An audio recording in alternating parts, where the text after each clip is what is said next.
love them, we appreciate them, and we also just want to take time to recognize that maybe sometimes Mother's Day is hard and it can be kind of difficult depending on our situation. Maybe we have lost a mother, or we're longing to be a mother, or maybe our relationship with our mother is not exactly what we want. And so I hope that this service brings you healing, it brings you comfort this morning. And so we just simply thank God for each and every woman in here who love and encourage us and impact our lives every day. So thank you for being here on Mother's Day, and we welcome you and appreciate you. As I was thinking of my message today, I was thinking about moms, and I was thinking about all the jobs that moms do every single day. And I made a list of jobs that I did just this week. And so I'm going to read them to you, and they might be really similar to the types of jobs that you do. And so I'm just going to read them, and you can think about your own jobs. Okay, jobs of mine from this week. Personal chef, okay, alarm clock, negotiator, Judy Garland impersonator, thermostat police, video game finder, dental hygienist, full service launderer, snack dealer, remote finder, shoe finder, sweatshirt finder, therapist, tick checker. It was a tick checker this week for Cohen. Crusher of going out to eat dreams. My kids love going out to eat, and they are highly disappointed when I tell them we can't go out to eat this week. Sorry, they're very sad about it. And then the last one, taxi driver with 0 tips and a lot of complaints. Okay, that's what I've been this week. Those are some of my jobs. I'm normally a teacher, but I picked up some extra jobs this week, and so those were some of them. And so we're going to go ahead and get into our message this morning. And I'm a teacher, so we always start with a learning target because we want students to be able to do this at the end of the lesson. And so the learning target today is prioritize the focus. So turn to your neighbor and tell them, prioritize the focus. All right, we're going to start in Luke 10:38 through 42. So if you have your Bibles, you can turn there, and we're going to find Mary and Martha, okay? And we've probably heard this story before, and if we haven't, it might be new to us.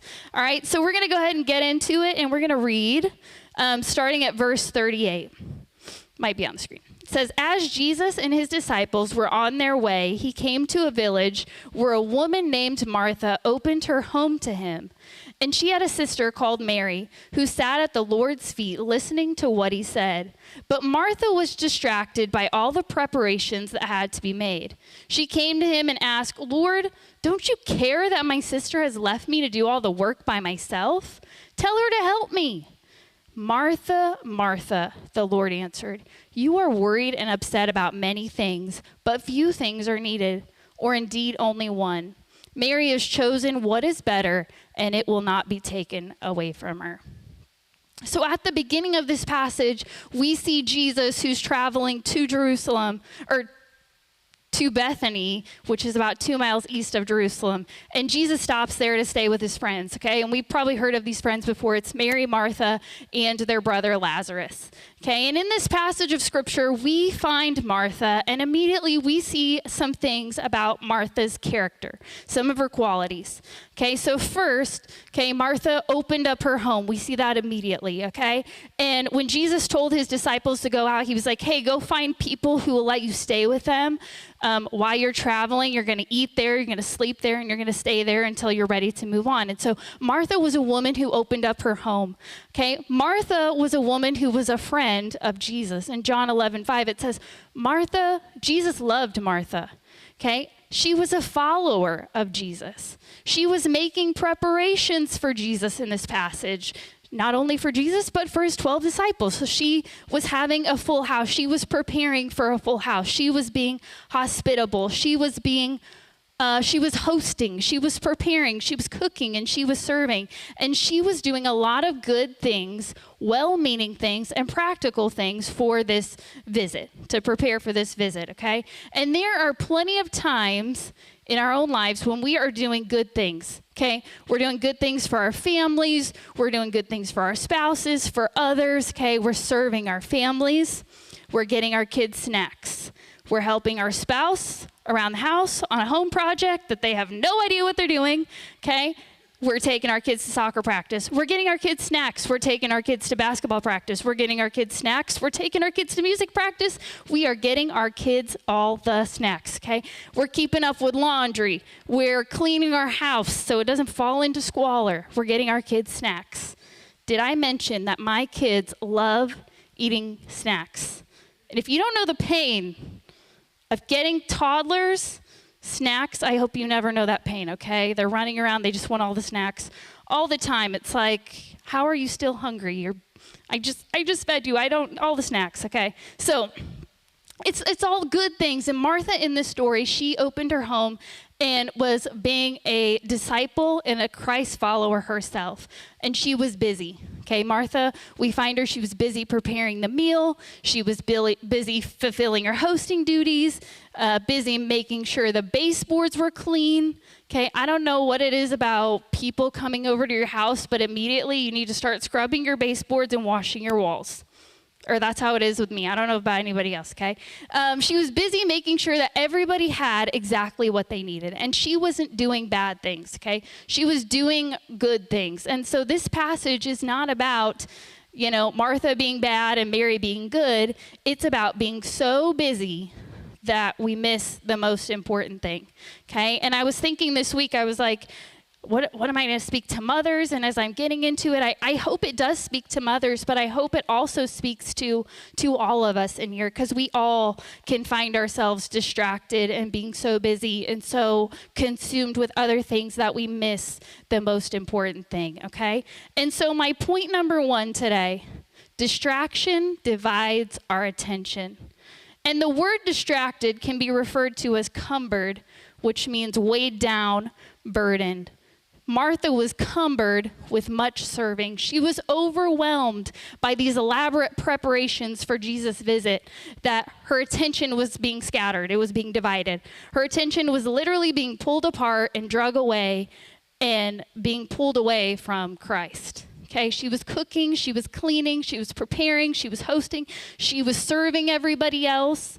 And little by little, her focus drifted from Jesus to everything that was surrounding Jesus. Okay, and this still happens to us today. We get so consumed with our schedules, we get consumed with our deadlines, with our bills, with our sports practices, with our laundry, with our social media notifications, with getting our kids snacks every 7 minutes, okay? That we can't focus on anything else, and whatever has our attention is gonna have our affection.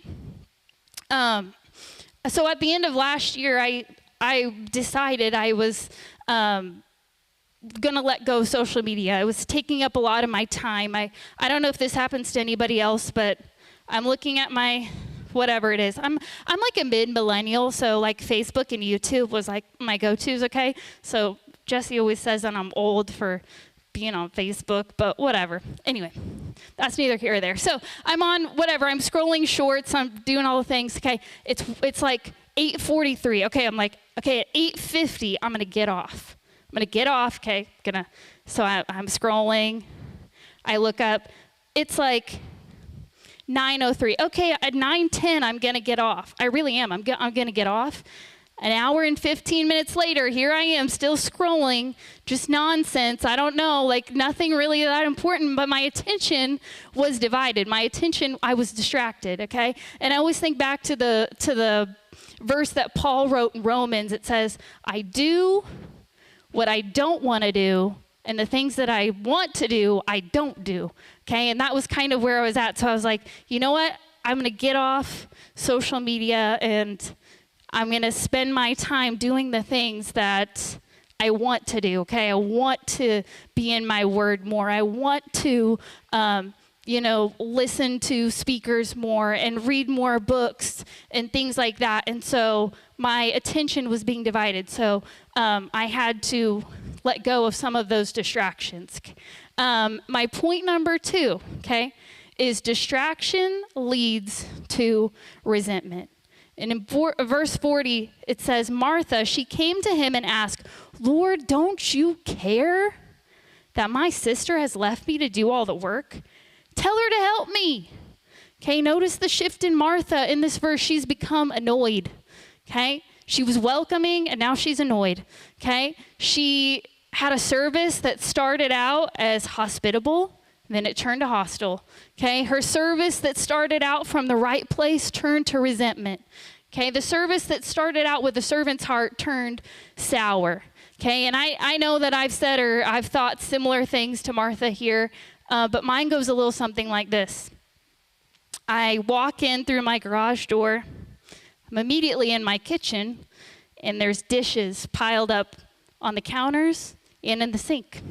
So I stomp over to the sink, and I flick on the water faucet as hard as I can, and I'm clanging dishes around just so my family can hear how hard that I'm working, how hard I'm serving them.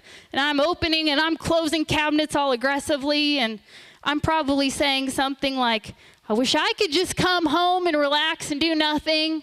I wish I could just come home and sit down on the couch. Doesn't anybody care around here? Am I the only one who cares? Then it's usually followed up by, yeah, I guess so. And I'm just talking to myself. But I feel Martha in this passage, okay? Her distraction became frustration, which became resentment, okay? And you can hear it in her voice, Lord, don't you care? Martha's expectations were that Mary would help her. Okay, Martha's expectations were that Mary would help prepare. Martha's expectations were that Mary was going to help serve. And Martha's expectations were not met, and it led to resentment.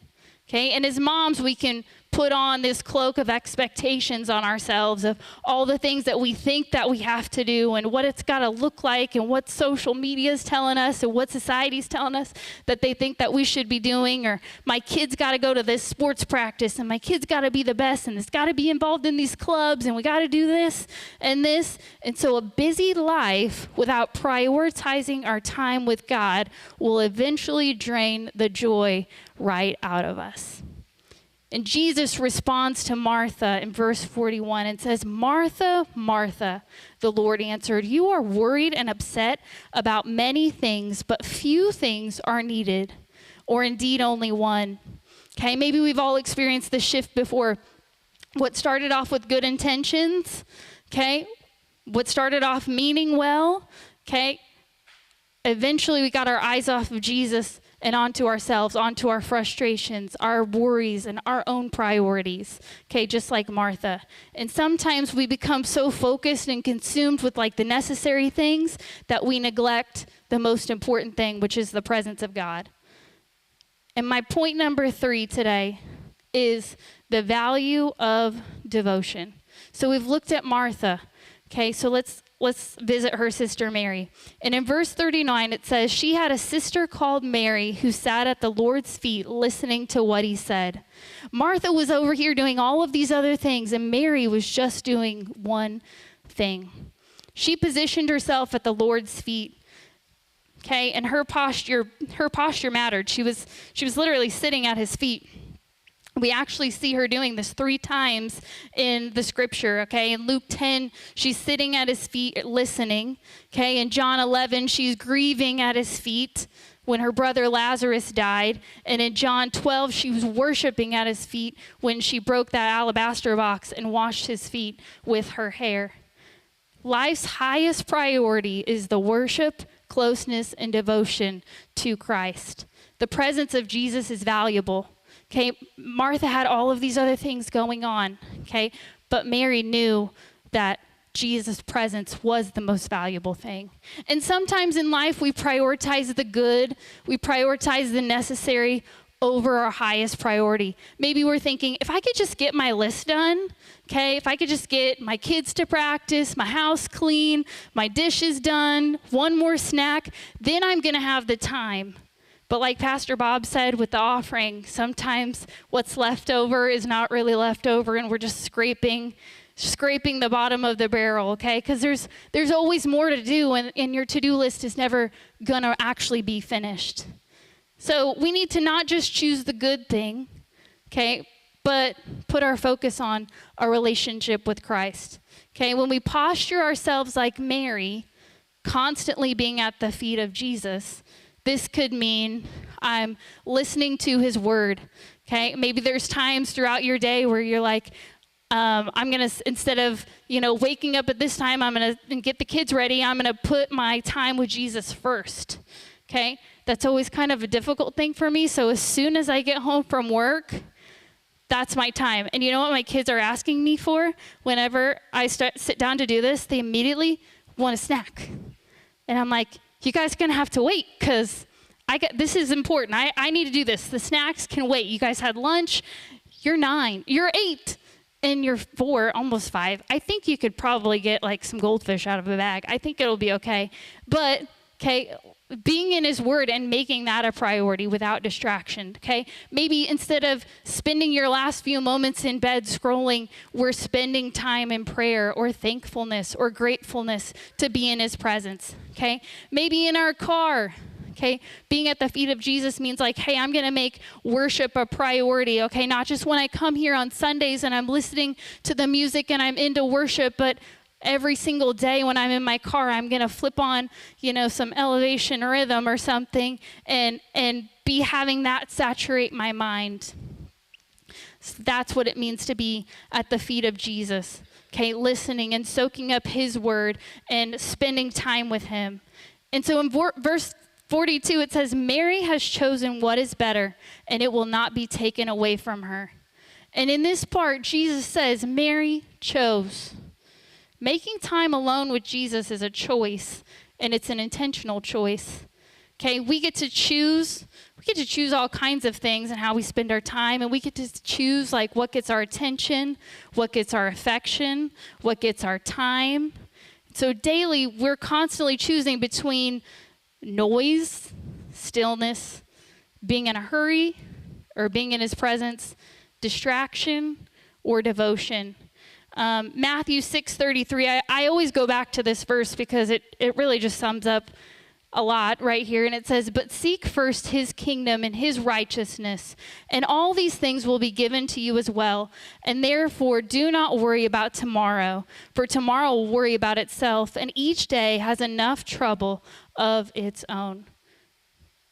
I just sometimes will just say the very first part to myself. If I'm dealing with something or I need something or I'm worried about something, seek first his kingdom. If I can do that, then everything else can fall into place, okay?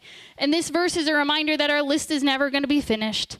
And each day our focus should be on Christ. When we prioritize seeking after him, he will provide the rest. I was thinking about camp, and I'm really lucky because I teach, so I get to be off in the summer, and so that's when camps are, lucky me. And so at camp, we always had a lot of stuff going on. There's activities going on, just a lot of things. We spend weeks. Brandon spends months. Becca spends months before a student even walks on the campground in preparation, planning, cleaning, organizing, okay? And at camp, a lot of good stuff happens. We got a lot of activities. We got river activities. We've got horseback ride. Just like a lot of fun things happen at camp. But everything we do at camp, every single planning session we have, every single cleaning of a cabin or cleaning of a dorm or any preparations is working towards students having an encounter with Jesus. The planning and preparation would mean nothing, okay, if Jesus wasn't the focus of camp and wasn't the focus of students worshiping and praying and being with Jesus. Okay, the planning can be stressful. The preparations can be grueling. It could be 11 o'clock at night. You're still working. You're like, does anybody care but I'm still working here. But if we get our eyes off of that and onto, hey, it's for Jesus, it's for students to have a place and a time at the feet of Jesus, then it's all worth it. And as moms and as people in general, not just moms, everybody, we have a lot going on. Okay, we're taking care of others. We're taking care of our kids. Maybe we're at a point in our life we're taking care of our parents. We're taking care of nieces, nephews, maybe our spouses, and we have a lot of things pulling at our attention today. Okay, and events that happen are distracting us from the one thing that matters the most. Okay, when we are upset, when we're worried, when we're frustrated, when we're distracted about the many things, the Word of God says, but few things are needed, indeed only one. Our focus and attention on Jesus, our worship and fellowship with Jesus, and sitting and listening to His Word. Okay, being close to Jesus, being at His feet, that's the one thing. Everything else can come behind.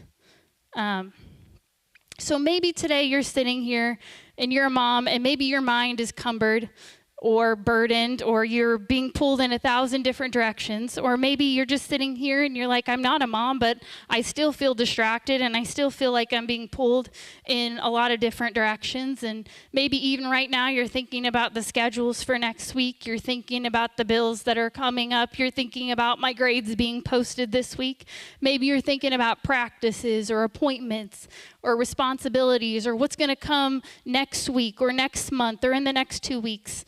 And maybe your attention has been divided for a long time and things keep pulling you and popping up, and you're like, I want to get close to Jesus and I want to spend time with Jesus, but things keep dragging me away and distracting me. But Jesus gently says the same thing to Martha. You are worried and upset about many things, but one thing is necessary. The world tells us to do more, achieve more, produce more, Pinterest more. Okay, but I was thinking this week in my life, I don't even know if this message is for anybody, but it's for me, because I need a little less distraction and a little more time at the feet of Jesus. A little less busyness and a little more time at the feet of Jesus. A little less worry and a little more time at the feet of Jesus. A little less anxiousness and a little more time at the feet of Jesus. And sometimes in life, our hardest choices aren't between what's good and bad. Like sometimes those are easy. We can look at them like, well, that's an easy choice. But sometimes it's hard to choose between what's good and what's best. Okay, it's really good. It's good that I'm taking care of my family. That's a good priority. Me getting them to snack. Okay, that's good. Okay, the best. Okay, is when I spend time with Jesus. Okay, it might be between being productive and being present. You know what? My sink's full of dishes, but I need to spend time in the Word today, because that's going to saturate my mind, and that's going to help me be a better mom and a better person and give me exactly what I need. Okay? Maybe it's between what's urgent and what's eternal. Last week, Pastor Bob told us that we needed an eternal cause because we're just passing through. And so what am I leaving? What legacy am I leaving for my kids? Okay? When, hey, it's really good that you're going to basketball practice and you're going to baseball practice and you're in these sports, but what am I leaving after that? Okay, we're character building, but am I leaving something more that's bigger than me for my kids? And so today, Jesus is still inviting us to choose the better portion. Okay, Martha was doing great things, okay, but Mary chose the better portion. So as we close today, I just encourage you to ask yourself some of these questions. Just, take an honest inventory, okay, of where you're at. So it says, what currently has my attention more than Jesus? Okay, honestly, for me, I was spending a lot of time on social media, so it had a lot of my attention, and a lot of my time was taken up, okay, scrolling on YouTube Shorts for no reason, okay? But it sucked up a lot of my time and attention, so I had to say, you know what? Maybe I need to get rid of that distraction, okay? And I need to prioritize my focus here instead, okay? And then number 2, it says, when is the last time that I simply sat in the presence of God without any distractions? Sometimes when we're in worship, I've been there before, I'm like thinking of other things. I'm like, oh, this is coming up this week and I got this going on and my plate's really full, okay? But could I just clear my mind and just think about giving God the thanks that he deserves, maybe seeking an answer that I was looking for. Maybe I'm sitting in God's presence and I'm having a heart of thankfulness because of all the blessings that he's blessed me with. Okay, maybe I need a healing, so I'm going to spend time in his presence seeking and searching and asking for that healing. Okay? So you might also say, well, one day I'm going to do that. Not today. It's Mother's Day. I got a lot of good things going on today, and I'm just going to get out of here and whatever. I'll start a different day. But today is your day. Okay? Imagine a church or a world where everybody's focus and priority was spending time at the feet of Jesus. And they were prioritizing their time with Jesus. Okay? Every decision, every problem, every situation was met with Jesus at the forefront. Okay, met with an eternal lens. God, I'm going through this situation, but I'm looking to you because I know that you're going to meet me and you're going to be there and you're going to work it out even when I don't know how you are going to do that. Okay, so I encourage you, okay, as we're going to sing this last song, to take time and spend with Jesus today. Okay, this morning you can take the time to have the best portion at the feet of Jesus. Okay, and wherever you are today, choose to take time and prioritize the focus on Jesus. Okay, in this service, as you go throughout your week, okay, take an inventory. What are my distractions? What am I being pulled away? What's pulling me away from Christ? What can I do to make him the priority and focus and see through that eternal lens for something that's, my kids are doing ball this week. Okay, they're starting their games and they got games on Monday, Tuesday, Thursday, Friday. So it's going to be a lot of games, but it doesn't even matter. Okay, they're not going to the pros. Okay, I know that. And so I want to leave them. Yeah, we want to, like, the sports are good, but it's like I want to leave them with something else that's more meaningful. Okay, and my kids going to church is the highlight of their week. Every Wednesday I pick Piper up. She's like, "Is it church day today?" I'm like, "Yeah, it's church day today," and she's so excited. She's telling her daycare teacher about church, and the daycare teacher's like, "What church you guys go to?" "We get a Life Rock church." "Oh yeah, I drove by." Piper's like, "She drove by our church, Mom." She's 4. I want to leave them with something that's more lasting than whatever, XYZ, okay? Something more eternal, all right? So the value of devotion, it matters. So we're going to end this service. We're going to pray this portion, and then if you just join me standing up, our prayer team can pray with you, okay? But take time today. Maybe you have a heart of worship today. Maybe you're seeking an answer. Maybe you need a healing, okay? Maybe you have a prayer request. Maybe somebody that you know doesn't know Jesus, and you're like, "I've been praying for them for a long time."